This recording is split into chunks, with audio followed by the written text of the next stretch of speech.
Hi there, and welcome along to a very special, very festive edition of the Gersnet Weekly Podcast, the totally free and independent champions podcast made by the fans for the fans, where all of the content is absolutely free. And as we all know by now, that's not just the podcast that we have here at Gersnet, but if you head over to the website at www.gersnet.co.uk, you can also catch up on the forum, the articles, the social media, the history archive. So if you can tear yourself away from the content that the Rangers media team are putting out, then please do go over and have a look at that. Thank you so much for joining us. It's just gone 9:30 p.m. on the 16th of May. That we're going out live on YouTube. The podcast will always be available for download on a Monday morning as well. And this is one of these shows that you probably don't want to miss because it's been such a historic weekend for Rangers. So if you are new to the show, then please do hit the like and subscribe button. Download wherever you get your podcasts. That'll be Acast, iTunes, YouTube, Castbox, Stitcher, Spotify, wherever it might be. Please do leave us a wee review or a comment as well if you are so inclined. As we say, we're looking back today at one of the most momentous days, certainly in sort of living memory for Rangers and Rangers fans, as we lifted 55 yesterday in front of an empty Ibrox, but certainly not an empty Glasgow. And so to kind of look back and reflect on that and the journey that we've got to get to this point, and also comment on the game itself, we have got two of the finest Rangers minds. First of all, John McCallum. John, welcome along. How did Trophy Day look for you? Yeah, it was everything it should have been. I was delighted with it. It's a kind introduction, one of the finest Rangers minds. I'm not sure it's accurate. I'll do my best to see how that goes. But no, it was a fantastic day. Everything went well. The sun even came out. It did. It was a great day. What a score! I mean, we'll talk about that in more length. And actually, I was a wee bit unsure beforehand how the whole thing would go with no crowd there and what it'd be like. And actually, it was great. I have to say, they did it actually very, very well. Yeah, no, you're right. And you could see, despite the lack of crowd and despite the fact that there's no one there pumping the players up, the players did not need any pumping up by the time that trophy came out. It meant so much to every single one of them. But yeah, I think it was so well managed. Jumping to the other end of the debauchery scale, Stuart, I can only imagine that you were climbing on police cars and battering folk with empty bottles of MD 2020. Is that about right? More like WD-40, I think, in my condition. It was, I must admit, given the introductions there, I was glancing around the screen to see who the two guys were you were talking about there, and I didn't recognise either of us. So, no, I mean, yesterday was, I've seen, many trophies lifted at Ibrox, especially the title trophy.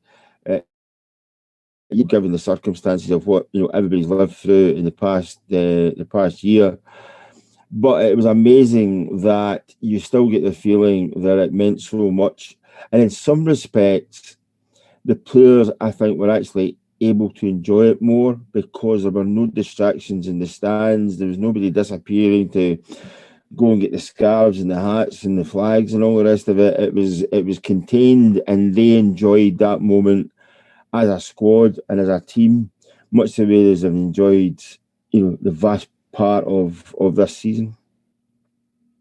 Yeah, I think you're absolutely right. And the sort of collective unity of the whole, aside from Alfredo running down the tunnel, I think, to grab some champagne wrapped in his Colombia flag, it was very much unified and all together. And it's good. I mean, a day like that has to be all about the players that have got us there. And for so many of them, whether it's, your Calvin Bassies at the start of your career or your Jermaine Defoe's at the end of your career, for so many, it was their first ever title, not just their first title with Rangers, but their first ever league win. Obviously, same for our manager as well. So yeah, you could see on the faces of each and every one what it meant to them. But gents, we'll come to the trophy presentation. The Invincibles season, everything that means to us, but we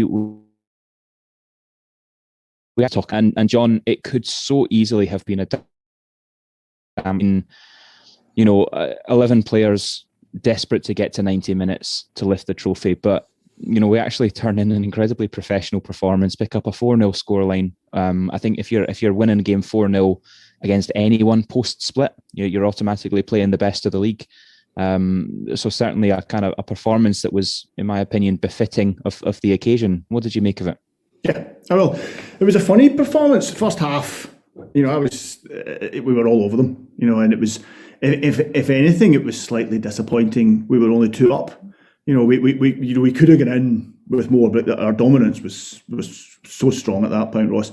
And then we obviously had that kind of something happened in the first 15 minutes of the second half I guess they just went on to the champagne early. I guess, the half-time oranges were put to one side and they had a few shots or something. I don't know what happened.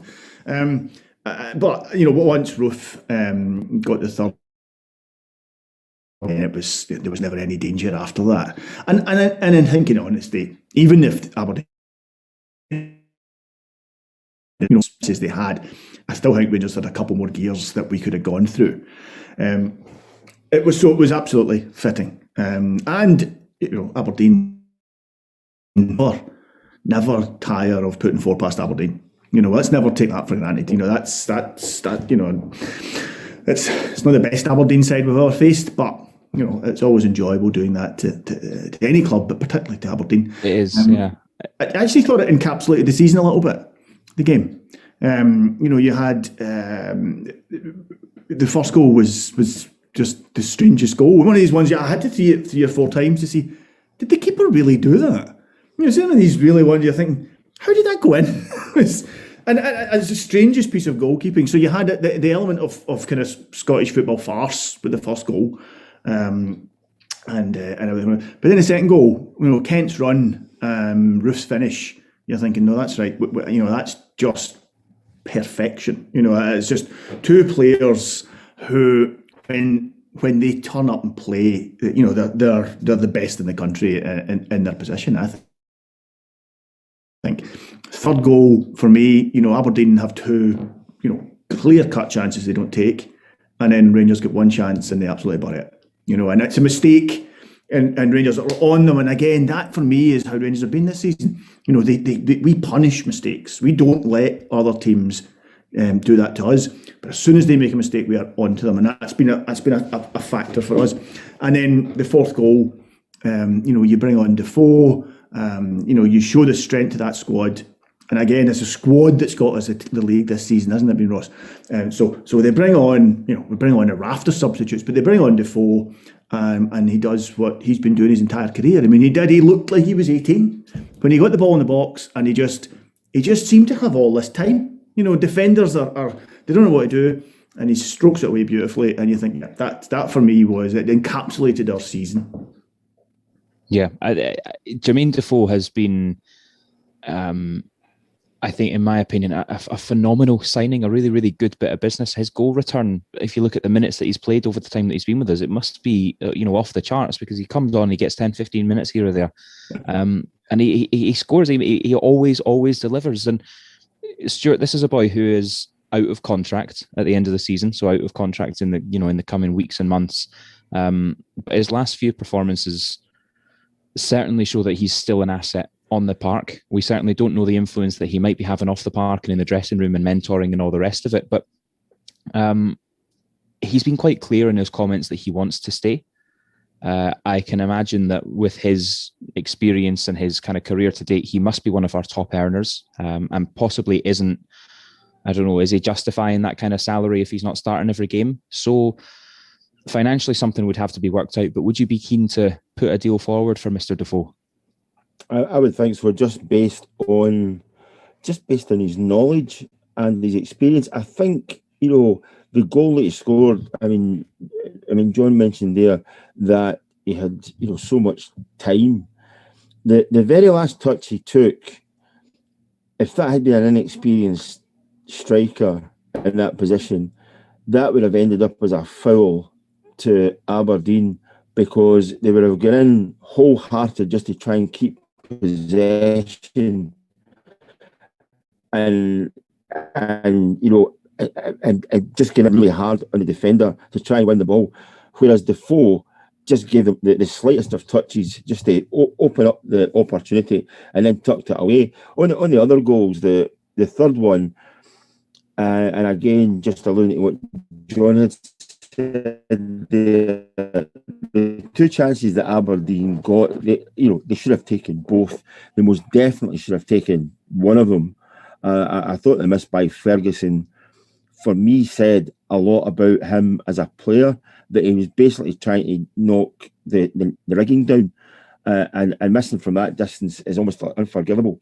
But the goal from Roof to make it 3-0 just sucked the life out of Aberdeen. I mean, they were on a high at that point. They were really pressing Rangers back, and to then give the ball away and then lose a goal through it, it was just it sucked the life out of Aberdeen.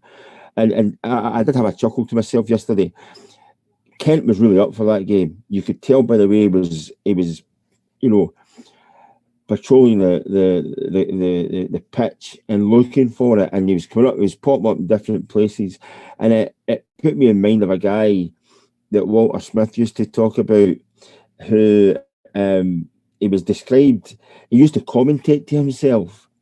So he'd be running at a defender and he'd be saying, "Oh, is he going inside? No, he's going outside, and he's coming back in. He's going to put it in his left foot. No, he's going to put it in his right foot." And eventually this guy used to get the legs kicked out from underneath him because he infuriated defenders so much that they just wanted to break his legs. And it was called a commentary game. Walter used to describe it as a commentary game. And I thought Kent was having a commentary match yesterday, because if you watch the second goal, he almost shoves Aribo out the way to say, "Listen, I've got this one, leave it to me." And he's run into the box, really committed, Aberdeen's defence, pulled him across, and again, Roof made a classic run to the first front post. Again, that's a kind of run Morelos should be making to the front post. Roof, I think, showed a lot of it house in the last couple of weeks about the goals were scored.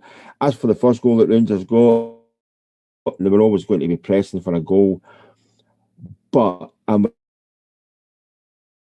probably on the third or fourth take in from a particular camera angle that you thought he did actually pull that from a ball that looked as if it was going to be missing his far post, and pulled it and hauled it into his front post. I mean, it was utterly strange. The first time I saw Rangers playing Aberdeen was in the semi-final of the Scottish Cup in 1969, when Rangers beat Aberdeen 6-1 in the semi-final at Celtic Park. And I honestly thought there was a few more goals in that performance yesterday from Rangers. They lost their way a wee bit, and again, agreeing with John, that kind of summed up Rangers' season so much. Dominant, opposition comes into the game, maybe should have scored, and then Rangers just polished them off. So all in all, a very fitting performance, and it almost made things. They almost started to relax. Knew that they weren't going to go and pick up their medals with their heads down, looking at their belly buttons. They were actually going to have chins up, heads up, because they'd actually turned in a performance. Yeah, a performance befitting the title of champions, I think. John, we kind of referenced there the wee 15-minute spell that Aberdeen had at the start of the second half, and it was a very strange period because Rangers couldn't string more than 2 or 3 passes together, weren't really maintaining their composure under that pressure, and Aberdeen had some exceptional chances. I mean, the lad Hornby up front should have had 2, and Lewis Ferguson battering that off the crossbar. I guess the question is, that miss worse than the boy at Livingston in midweek? That's worse? I think so, yeah. I think that was a worse miss. Yeah. That was Van Vossen-esque. It was. Which, and Van Vossen is, let's be honest, that's the benchmark we all use for misses. So, no, that was pretty awful. It was. As Stuart said, he leathered it instead of placing it. Yeah, and that maybe does give you some insight into him. And even the one before it, they should have scored. They should definitely have scored 2 goals. But as I said, even if they had, I wouldn't have been terribly worried. Why did it happen? I mean, Aberdeen were so poor in the first half. They contributed very, very little in the first half, and I suspect there was a bit of a dressing down, show some pride. I suspect they did get a bit of a verbal kicking at half time. They made a couple of changes at half time as well, which I suspect made a difference tactically. We were playing Joe Aribo at fullback again.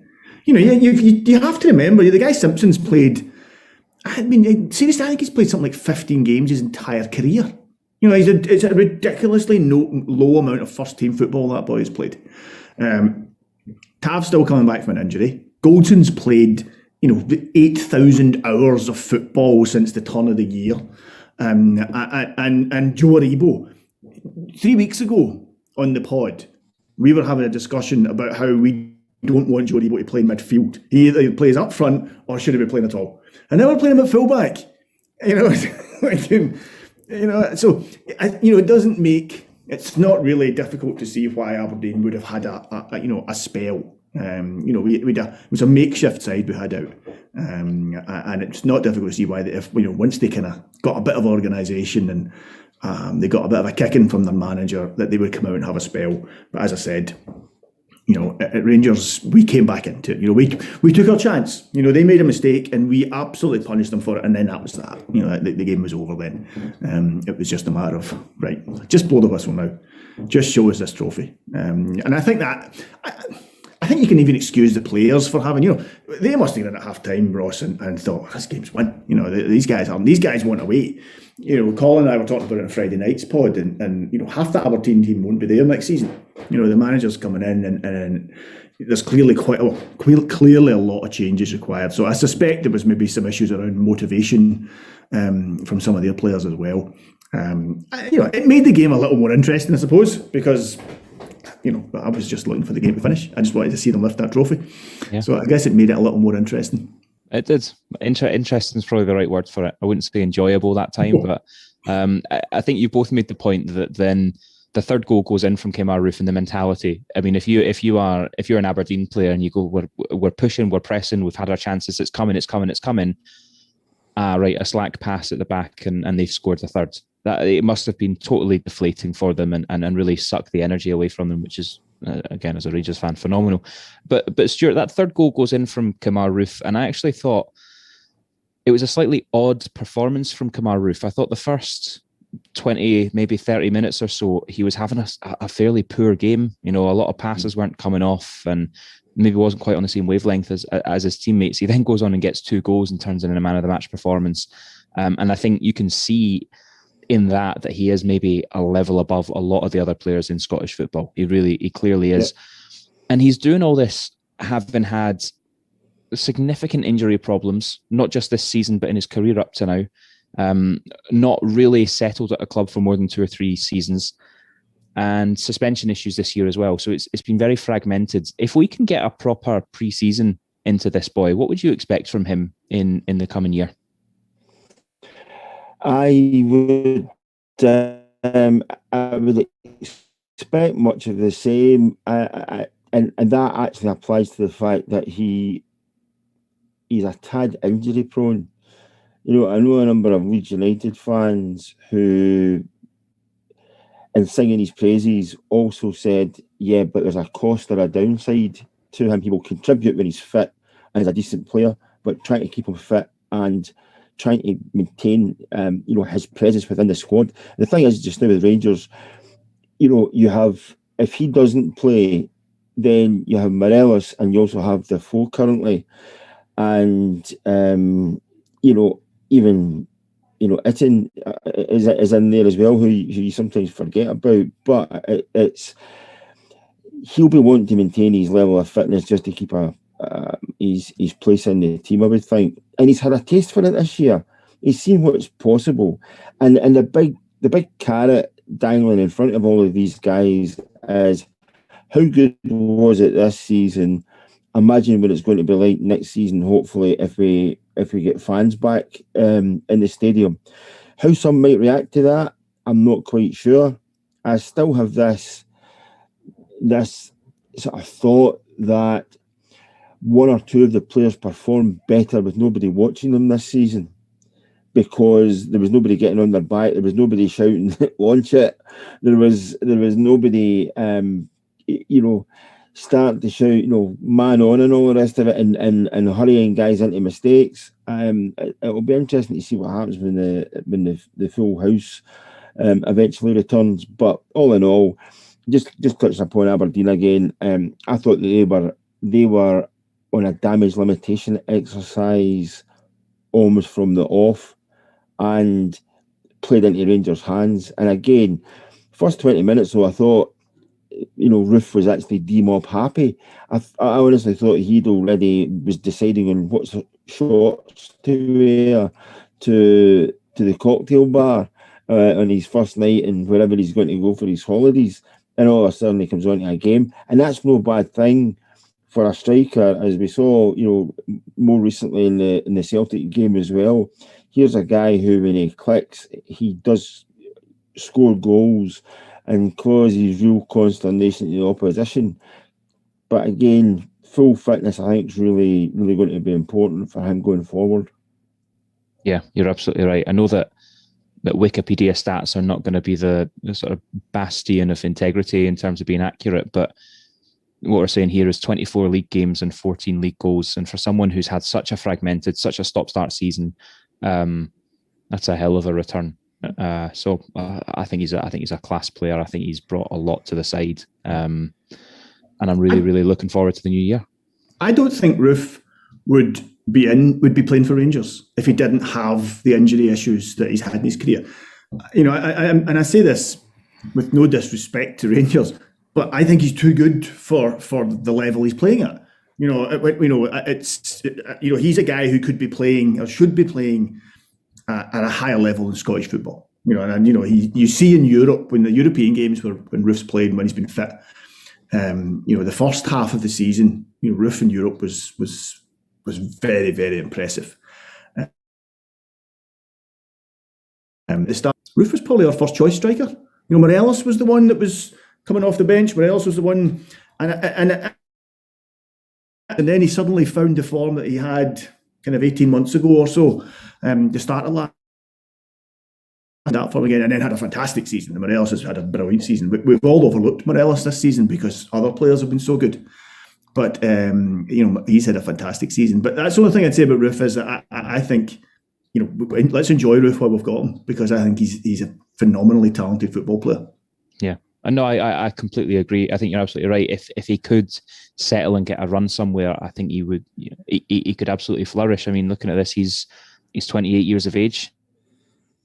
I mean, I know sports science, it kind of elongates careers nowadays, but he must be in his prime, and you can see the natural gifted ability that the boy has, and I think we are the beneficiaries of that. And let's be fair, I mean, we are now going into the most, certainly not domestically, but European-wise, we're going into the elite now. We're going into the Champions League, and he's a Champions League player playing at a Champions League club. It's just a shame that our setup means that he has to sort of intersperse those Champions League games with away days at Livingston or Dingwall and places. That's the quirk of Scottish football, I suppose.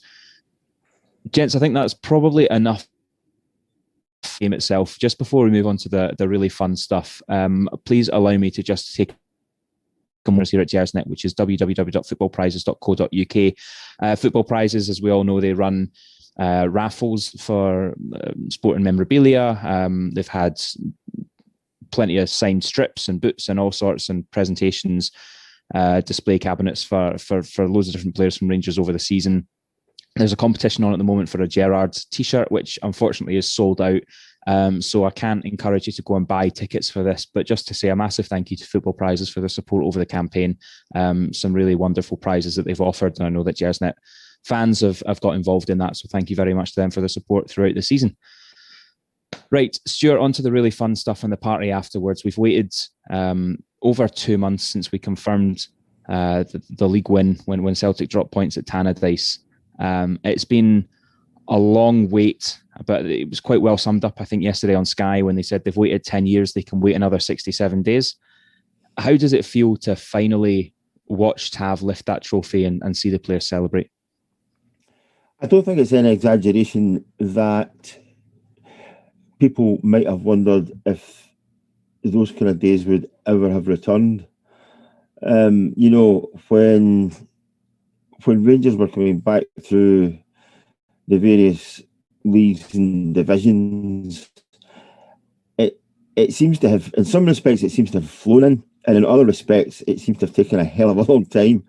And I think you could see yesterday with the celebrations that was something the players were building up to ever since that weekend where after the 3-0 victory on the Saturday, they then had to wait and see what Celtic were going to do. And of course, Celtic only drew at Tannadice, and it was confirmed then. But all in all, I think they will have savoured that moment. And I think the good thing for Rangers players, for members of that squad, is there are guys there like Davis and McGregor who have experienced that kind of moment before. There are other guys who have never, probably picked up a trophy playing for their local youth team or the BP Youth Cup or something like that. And that's their only experience of ever picking up silverware. And I think there will be, I can imagine in the dressing room, there will be the likes of Davis and McGregor especially will be already pressing these guys to not to make this a one-off, but if you've enjoyed it yesterday, you'll enjoy it again, and you want to be enjoying it again and again and again. And I think that part of it is that you could see the delight. I mean, Tavernier, I've been critical of the guy.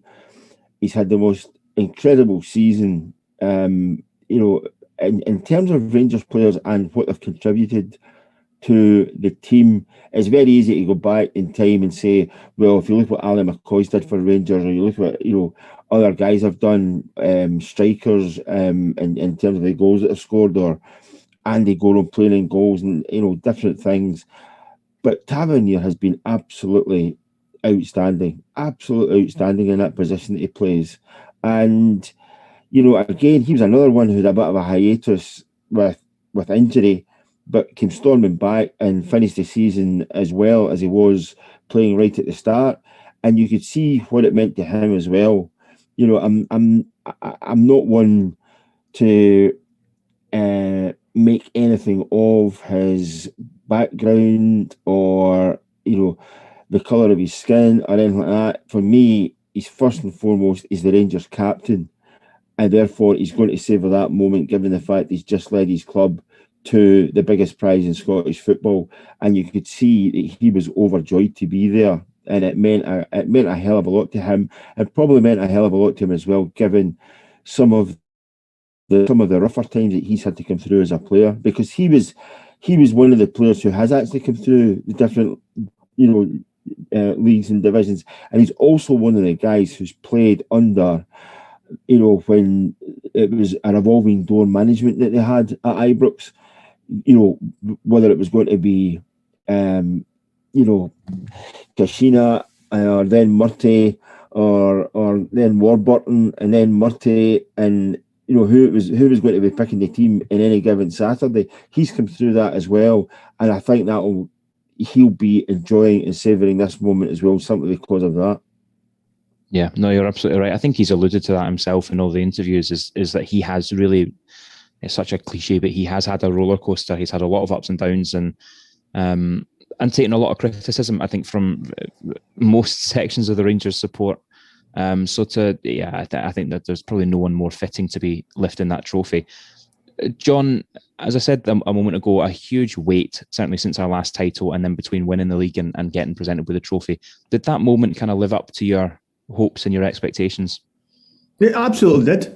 And I wasn't sure it would. I wasn't sure if it would be a little bit of an anticlimax with, like you say, I mean, having won it back in March, and having had this period of,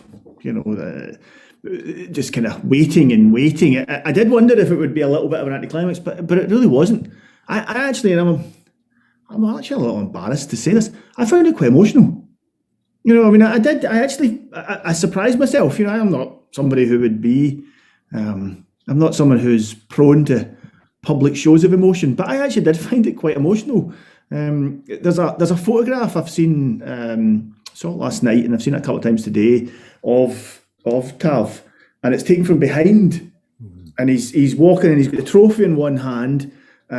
He's walking away. He's still got his full kit on. He's got a trophy in one hand. It's on the pitch. You can see the kind of red, white, and blue bunting all lying on the floor. It's just been beautifully caught. The lighting on it's perfect, and there's something about it that I just think it's going to be one of these images that you'll see over and over again in Rangers history. It's going to be up there with, some of the great photographs of Rangers players that have been taken through the years, and I think it's going to be one of those ones. And you guys have spoken about Tav. I don't want to labour that point. But this is a guy that came to us. He's almost a parable for football players. The guy that came to us from Wigan Reserves when we were in the Championship. He's a guy who scored in a B&Q Cup final. Was it the B&Q? I can't remember who was sponsoring it at that point. The Petrofac Cup final. It's a guy who scored in that.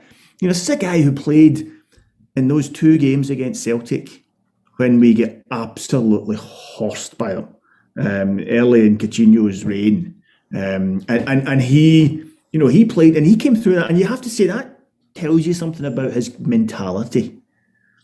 His ability was never in doubt. Folk questioned whether he could defend. There was a few things along those lines, but it tells you something about his mentality, and he clearly has the mentality to be a Rangers captain because he can come through the tough times, which you have to be able to do. So it lived up to everything. I was wondering how they were going to do it, and when I saw John Greig come out with the trophy, I think that was the moment I was just thought, geez, I knew I was going to feel it strange not being there. I knew not being there was going to be odd, but that's just how it is. I will have to accept that. But to see John Greig walk out with the trophy and see how they did it, and I think also to see how much it meant to the players. There were no affectations yesterday. Those players, clearly, that meant the world to them. They really understood what they'd achieved. To hear what Gerrard said, there was I was watching it on Sky. There's a number of interviews with Gerrard on Sky, and Gerrard continues to impress me with how he speaks. One of the things about Gerrard, he speaks so well. But there was an interview, and I think it was him. I think he was sitting in a stand with Coist and Chris Boyd and the lassie who was presenting the programme. Barbara, is it Barbara? He spoke about, because everyone knows he's a Liverpool fan. That's one of the good things about him is there's no pretense from him. You know where his heart is. But the way he spoke about the club and what it meant to him, and you believed it. You thought, no, this is true. What you're saying there is how you are feeling just now. This isn't just some rubbish that you're spouting just to sell a few more jerseys. It all felt genuine. It all felt authentic. As I said, I found it emotional. I was moved by it at times, and I didn't expect to be. I didn't think I was going to feel like that, and I really did. And talk later about where this championship comes in our history, but the way we got it, the way we received it, everything that went along that. Getting guys. I didn't actually realise apparently Edmondson was. It was just because he was just out, but you think, yeah, okay, that's it. They all know, whether it was 5 minutes, like the lad King, when it was 5 minutes at the second last game of the season, or whether it was someone like Goldson who literally didn't miss a minute. You had this feeling this is a proper squad. This is a squad of guys who got each other's backs. It was a fantastic day, Scott. Fantastic day, Ross. I just, it was one of these ones that will stay with me. And I think because I wasn't there, it was a way I had to watch it unfold. Yeah, that's a good way of thinking about it. Is do you if I said to you right now, what were you doing when Rangers' 6th league title? You probably have to go, right, which one was that, and work it back. But in 30 years' time, you'll go, what were you doing when Rangers won 55? And you go, I watched it on Sky, and no one could go, and it was that'll be it. It is momentous.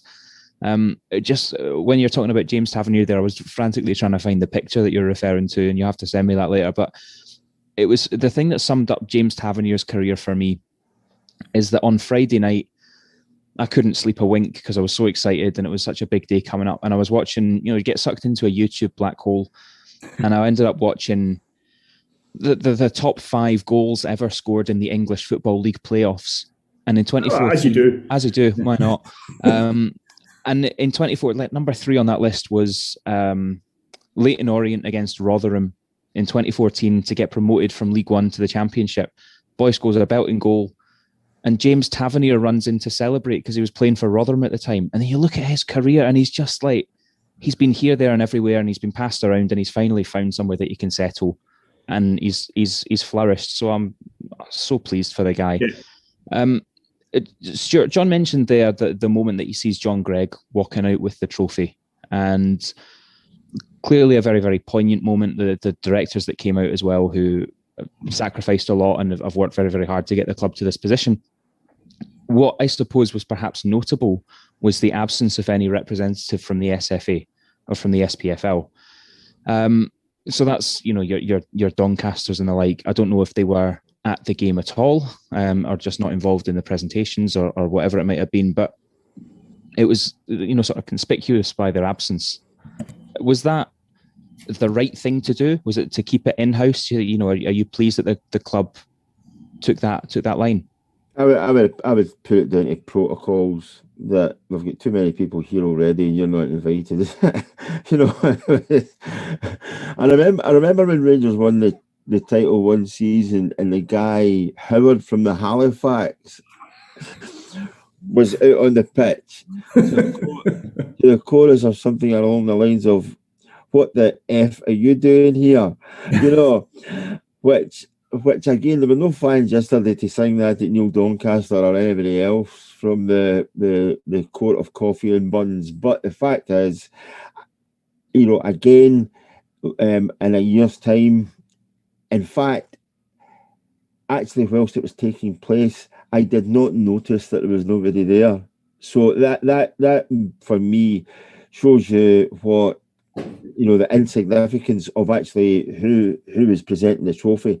Had it been somebody, of note, I would have said, yeah, that's great for them to be there. Or if somebody from note hadn't turned up, I would have noticed that. But the fact that it was somebody from the SPFL, whose management of Scottish football over the last year and a bit has been something akin to the Keystone Cops, I don't think I don't think that Rangers are going to say, why don't we invite Neil Doncaster along and let's redo the photographs for the Rangers Museum? Nah, I don't see that coming. Fair enough. I think it makes it a bit sweeter, because I can imagine. Look, obviously, no idea how these things work, but I can imagine that, if Doncaster says, "I'm coming to this game," I don't imagine we've got any right to say you're not. But I mean, I can imagine he probably wasn't at the game yesterday. I bumped into him once. Sorry. Did you? I bumped into him once, actually, at the rugby, and it was a Scottish Cup final. Sorry, Scottish Cup Saturday, and because he'd nothing to do with the Scottish Cup, he was actually at Murrayfield watching Scotland playing. I can't remember who it was. Probably Wales, I think it was. And I walked in, and he was in one of the hospitality suites, sitting. Such a great supporter of Scottish football. I'm at the rugby today. Well, I like how you casually tell that story to let us all know that you were in hospitality at Murrayfield, not just in the stands, Actually, I was working. Right.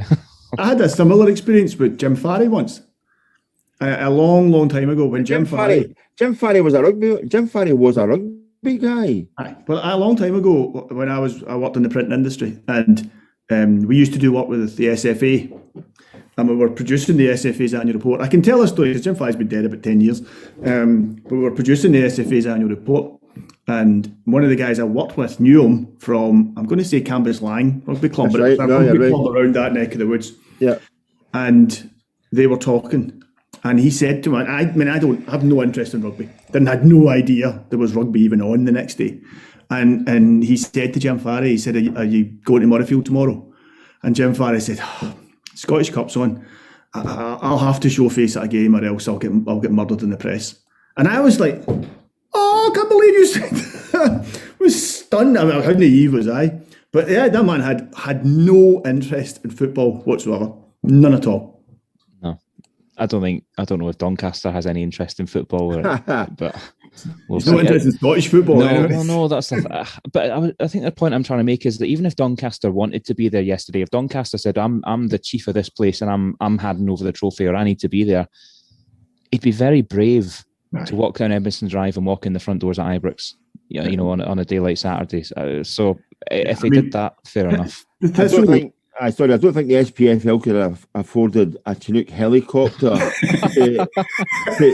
to drop him in. You know, this big the whirlybirds come in and basically say, "Here's your parachute, jump."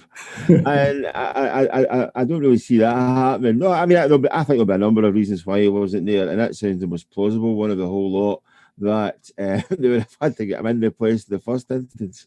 I mean, there are probably COVID protocols and things. I don't know. I know Thistle made a kind of big point about that when they won the league, that they were not allowing anyone from the SPFL to come along. They were still fairly hacked off, obviously, at what happened to them, and quite rightly too. So they made it quite public. I haven't heard anything from Rangers. I don't know if this was a deliberate snub, if this was a snub that's been, you know, just kept quiet, that they know they've been snubbed and we know they've been snubbed, but it's not something we're going to make a song and dance about. Because to be fair, that's been more Rangers' modus operandus this year. You know, things haven't been getting said in public as much as maybe they have been in previous years. So, look, you're dead right. Stuart's right. Who even noticed that he wasn't there? I think, it was for the best. Definitely for the best. I guess, John, I'll stick with you. You know, we've kind of skirted around this question, but winning 55, which to me is primary and far bigger an objective than stopping the 10. No matter how, you know, sometimes you'll hear people say it was so important for Rangers to win it this year to stop the 10. You know, actually, it was more important for Rangers to win it this year because it's important for Rangers to win it. Full stop. But the journey that we've been on over the last 10 years, and I hate using the cliche of the journey, but you know, there's maybe no more apt a word. Does that make 55 the most important title in our history? Certainly in living memory.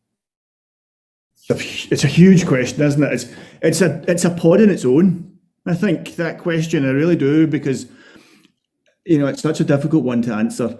You know, I suspect those involved in our first ever title would probably lay claim that that's the most important. I suspect there have been titles along the way. You know, I think our first title after the Second World War, you know, when things were starting, you know, was probably an important title in terms of how the club moved forward after that tumultuous age. Probably the same after the First World War.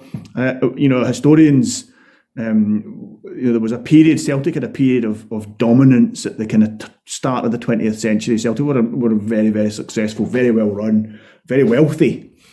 Something that's not always talked about, but they were the wealthiest club in the country at that time, and had a very kind of period of dominance then, and Rangers started to grow and become their significant challenger.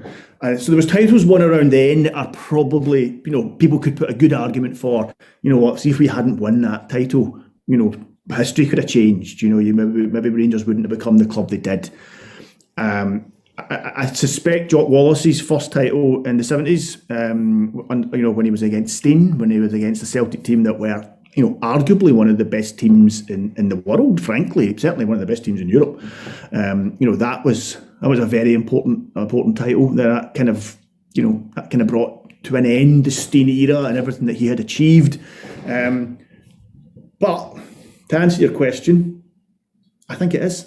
I think in the modern age, you know, I don't know how you want to class the modern age since the start of the 70s. I don't know.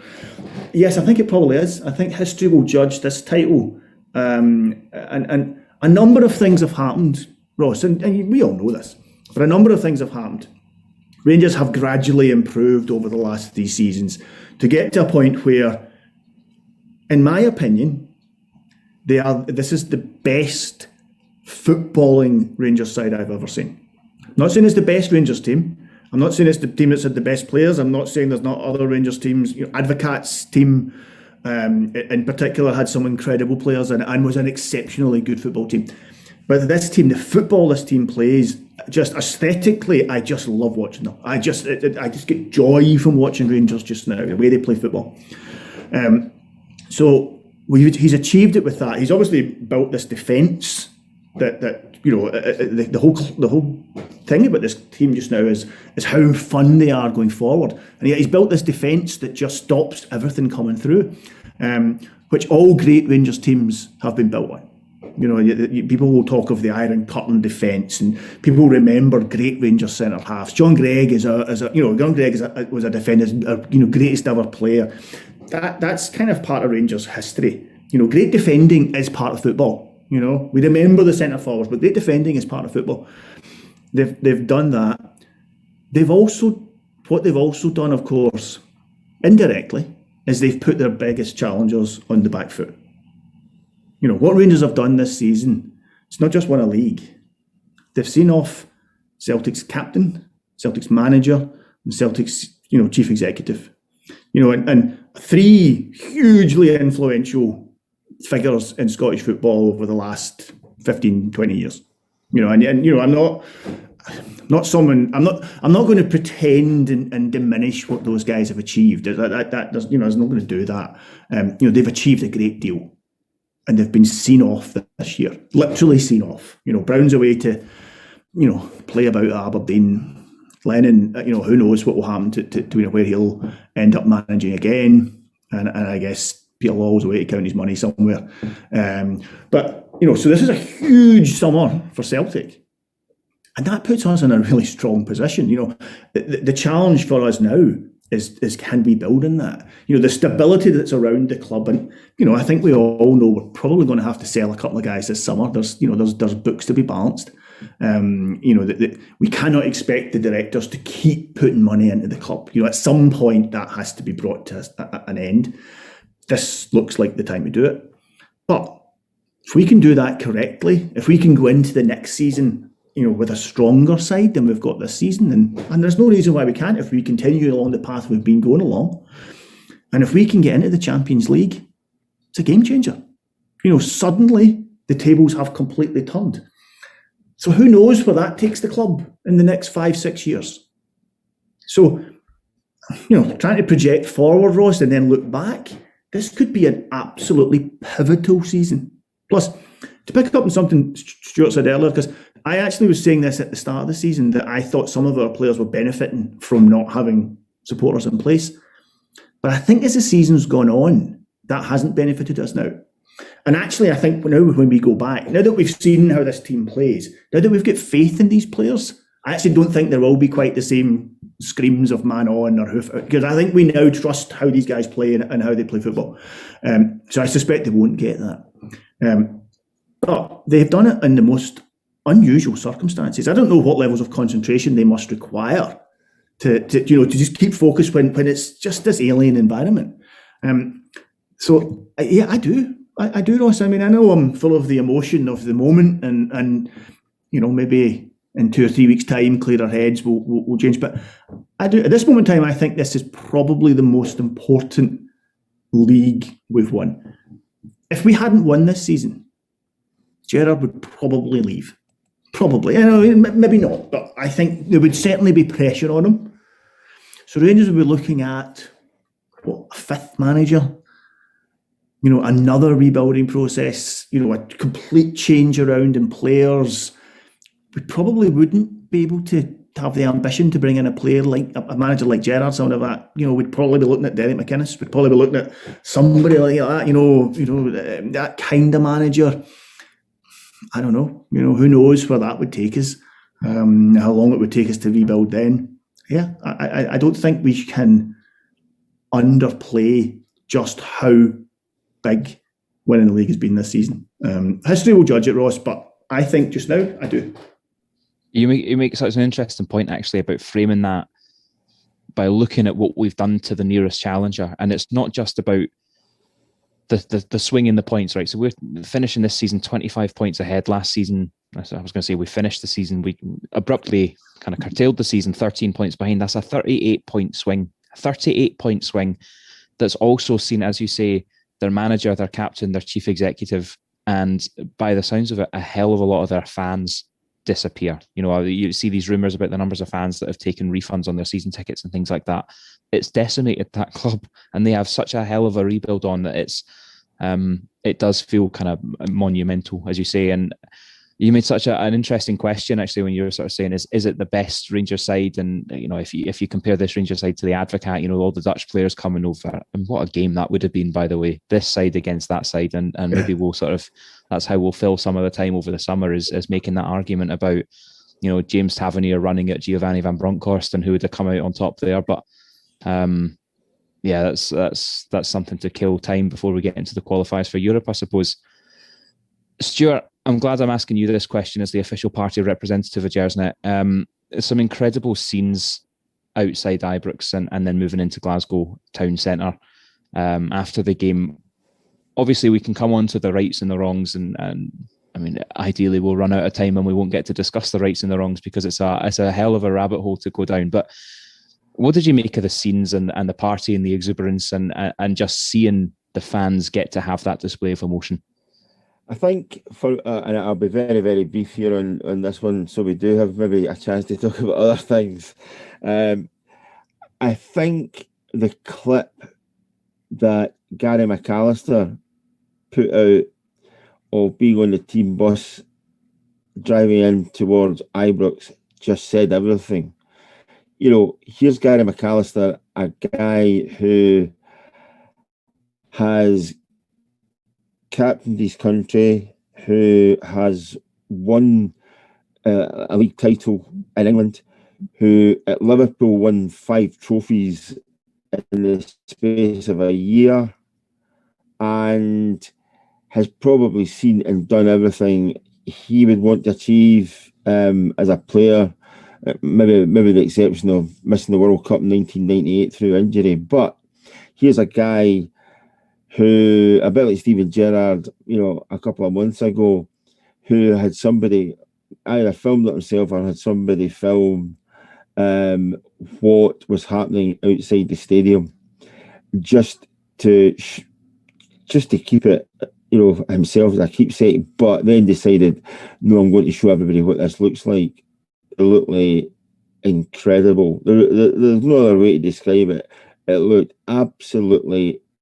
It was a real celebration, and at that point, I think it was early enough in the day, and there was a lot of sobriety about the place as well.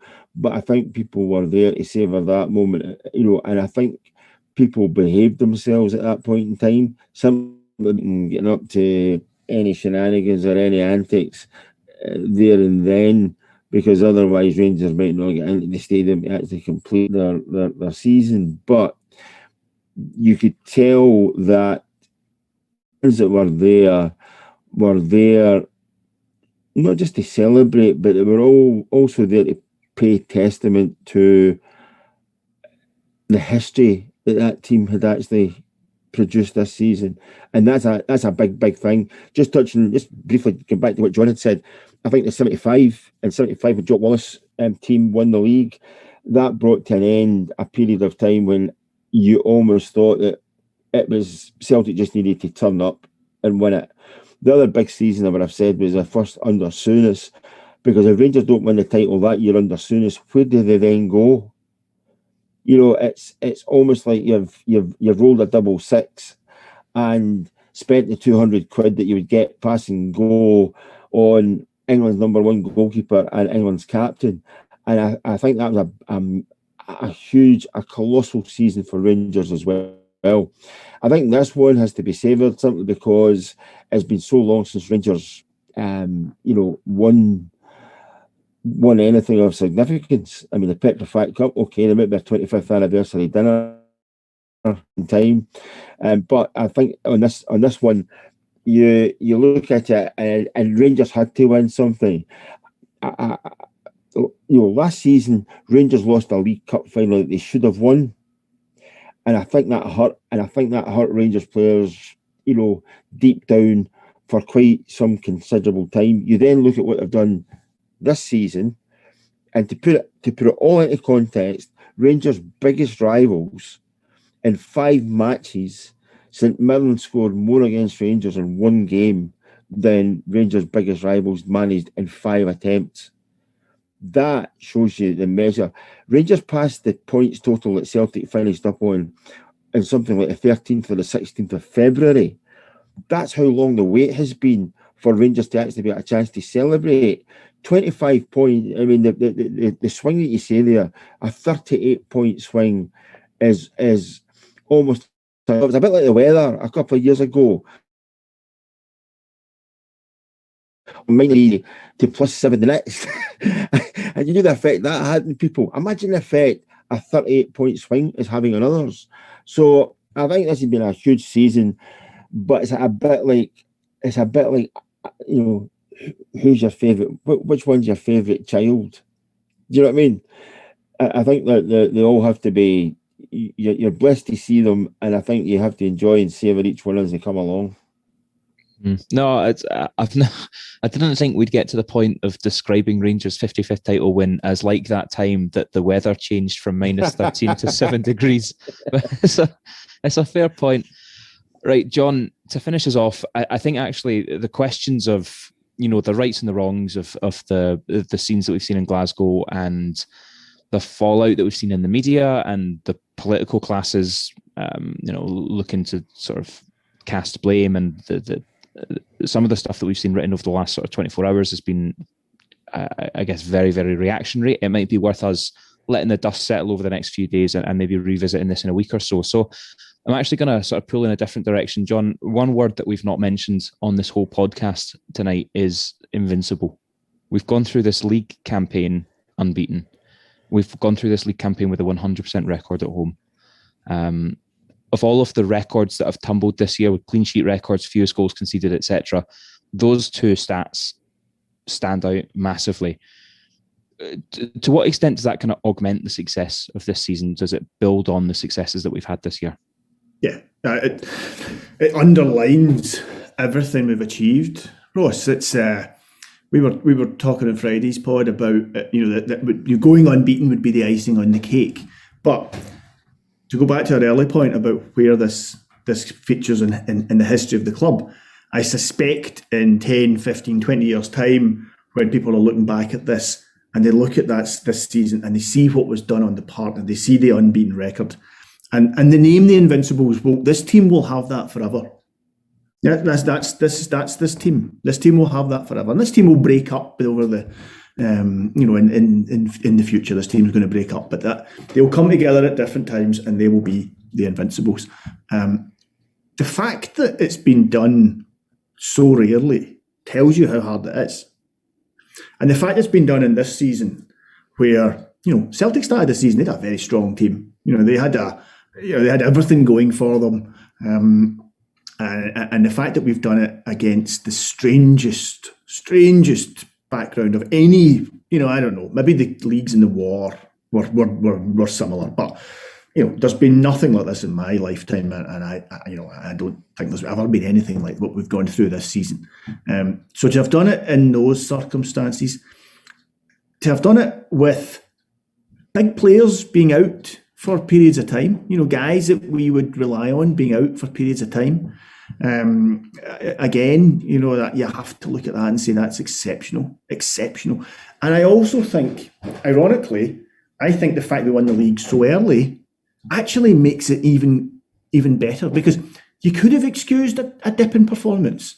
You could have excused a few of them. Their heads are thinking of the Euros or their holiday in Largs. I laughed at you thinking, "Kim, Roof's going anywhere?" He lives in Glasgow, mate. He's lucky to be lucky to get a Mulgai tomorrow. It's. I think that actually makes what they've done even more exceptional, because we should have dropped points. We should have lost a game at some point.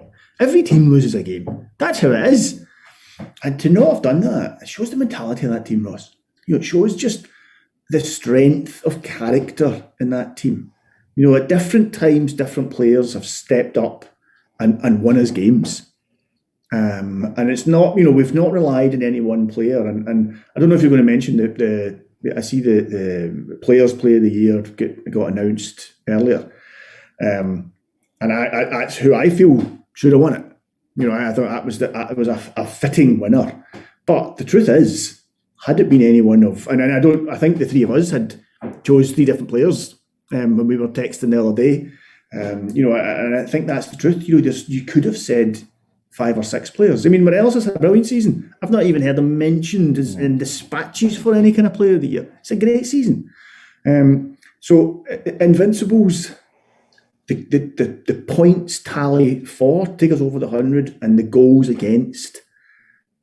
And it's just, and I think it's why it means so much to us.